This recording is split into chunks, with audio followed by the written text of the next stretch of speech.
the same red blood of patriots. I will never, ever let you down. I continue to believe Mr. Trump will not be president. President-elect of the United States, Donald John Trump. Donald Trump. Donald Trump. Donald Trump. That I will faithfully execute the office of President of the United States. So help me God. Power doesn't corrupt people all at once. It removes friction, slowly. By January 2021, nearly every voice in that room has disappeared. What changed wasn't the man. It was the silence around him. This isn't about politics. It's about what happens when everyone who says no leaves the room. You're not going to scare us, and we're not going to stop. Our constitutional structure is definitely stressed. I am officially running for President of the United States, and we are going to make our country great again. 2015, Republican primary debate stage. Trump looks at Jeb Bush. Jeb Bush is a low-energy person. The audience erupts. Cable news plays it all night. His poll numbers jump 6 points. He calls Rosie O'Donnell a fat pig on national television. If I were running The View, I'd fire Rosie. I mean, I'd look her right in that fat, ugly face of hers. I'd say, Rosie, you're fired. We're all a little chubby, but Rosie's just worse than most of us. But it's not the chubbiness. Rosie is a very unattractive person, both inside and out. Controversy explodes. His ratings go up. Megyn Kelly asks about his treatment of women. He fires back on Twitter the next day, jokes about it, and moves on. You've called women you don't like fat pigs, dogs, slobs, and disgusting animals. Your Twitter account... Only Rosie O'Donnell. 3 news cycles later, it's forgotten. At rallies, he riffs off the crowd, changes direction mid-sentence, makes up nicknames on the spot.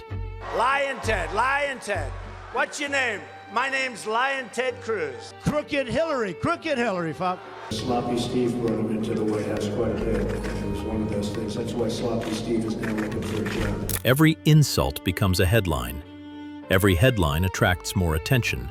I don't respond to Donald Trump and his string of insults. She's been crooked from the beginning. He can say whatever he wants to say about me. Crooked Hillary Clinton. I really could care less. Criticism exists everywhere, but it slides off. Nothing sticks long enough to matter. Romney calls him a fraud. Trump shrugs, keeps campaigning. Cruz challenges him. Trump gives him a nickname. If this man were to become president, think about the next 5 years. The boasting, the pathological lying, the picking up the National Enquirer and accusing people of killing JFK. Cruz eventually endorses him anyway.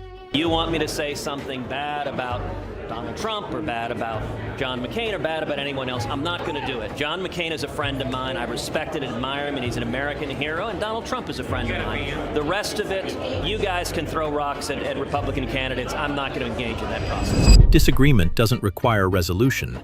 It's just part of the show. Consequences meant attention, not change. And attention was the only score that mattered. At this stage, the win was being talked about. Agreement wasn't necessary. Visibility was everything. January 30, 2017, day 10 of the presidency. Acting Attorney General Sally Yates tells the White House she won't enforce the travel ban. She calls it unlawful. Trump fired her that night. Let me make one thing clear. It was not purely as a policy matter. And in fact, I remember my confirmation hearing. You specifically asked me in that hearing that if the president asked me to do something that was unlawful or unconstitutional, and one of your colleagues said, or even just that would reflect poorly on the Department of Justice, would I say no? And I looked at this, I made a determination that I believed that it was unlawful. I also thought that it was inconsistent with the principles of the Department of Justice, and I said no, and that's what I promised you I would do. And that's what I did. The White House statement says she betrayed the Department of Justice. This is different. Yates isn't a campaign rival. She's inside the government. And she said no. February 14, 2017. Trump has dinner with FBI Director James Comey, one-on-one. According to Comey's later testimony, Trump leans in. I need loyalty. I expect loyalty. Comey offers honesty instead. By May, he's fired. March 2, 2017. Attorney General Jeff Sessions recuses himself from the Russia investigation. He's following Justice Department protocol. Trump doesn't see protocol. He sees abandonment. Very unfair, he says publicly. Privately, aides report he's furious. Where's my Roy Cohn? He asks, referencing his old attorney who never refused him. The pattern starts here. On the campaign, attention guaranteed compliance. Crowds cheered, opponents folded, critics got drowned out. But inside the White House, attention isn't enough. People have the authority to refuse, and when they do, they don't stay. You're fired. You're fired. You're fired. You're fired. Disagreement stops being background noise. It becomes a problem to solve. July 21, 2017. Sean Spicer resigns as press secretary. He opposed the hiring of Anthony Scaramucci. He's out within days. July 28, 2017. Reince Priebus, the chief of staff who praised Trump 6 months earlier, is fired, replaced by John Kelly. Kelly lasts 18 months. Reince is a good man. John Kelly will do a fantastic job. General Kelly has been a star, done an incredible job thus far, respected by everybody. A great, great American. Reince Priebus, a good man. Thank you very much. March 13, 2018. Rex Tillerson, Secretary of State, is fired via tweet. He'd reportedly called Trump a moron in a private meeting. Did you call the president a moron? I'm not going to dignify the question. We got so many bigger issues that we could be talking about. March 22, 2018. H.R. McMaster, National Security Advisor, is replaced by John Bolton. Bolton lasts 1 year. December 20, 2018. James Mattis, the Defense Secretary, resigned after disagreeing on the Syria troop withdrawal. His resignation letter references treating allies with respect and being clear-eyed about threats. Trump later claims he fired him. By mid-2018, Trump's staff turnover rate had hit 65%, the highest of any modern presidency in the first 2 years. And that's just the number. It doesn't show who stayed. People who praised him publicly. People who didn't challenge in meetings. People who said yes first, adjusted later. John Kelly tried to impose structure, controlled Oval Office access, managed information flow. Trump resented it. Kelly later calls Trump unhinged to colleagues. He doesn't last 2 years. John Kelly will be leaving, but I don't know if I can say retiring, but he's a great guy.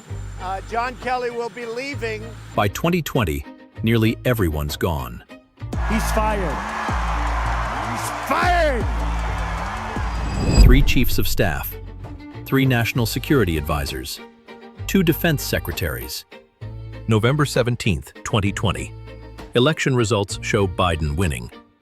Christopher Krebs, director of the Cybersecurity and Infrastructure Security Agency, calls it the most secure election in American history. Trump fired him by tweet that day. Mike Pence, 4 years of absolute loyalty. Never criticized Trump publicly. Defend every decision. Attended every rally. Stood beside him through everything. January 6, 2021. Pence refuses to block electoral certification. Follows constitutional duty.